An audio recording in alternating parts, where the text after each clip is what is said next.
Hello there and welcome to my channel.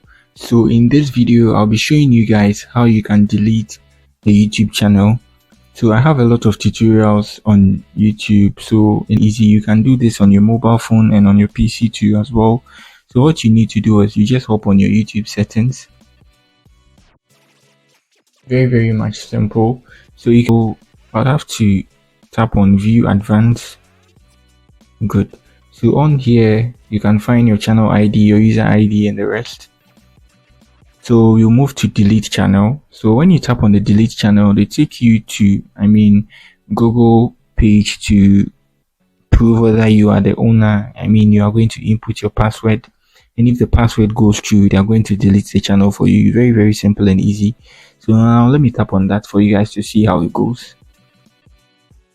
Good. So there's it. They are saying I should enter my password. So after entering my password, I'll just need to confirm that yes, I'm deleting the channel, and I go on to delete it.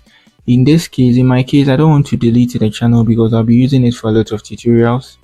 So I'm not going to delete it and then create a new one, and then I'm not going to do that. But that's how you delete a channel. So you just move to your settings, you move to your view advanced settings, and then on that page you find your user ID, your channel ID and the rest. You go on to delete it and you're good to go. So according to my researchers, I think you can create up to 50 different channels on a single email. So you can delete channels anytime if you feel the channel has been shadow banned and it's not getting a lot of views or anything like that. You can just go on and just delete it and then use the other channels. So that's it on how you can delete a channel on YouTube. If you are new here, you do well to like and then subscribe to my channel. And if you are old here too, I would say thank you for visiting me once again. That's it for the video. Peace.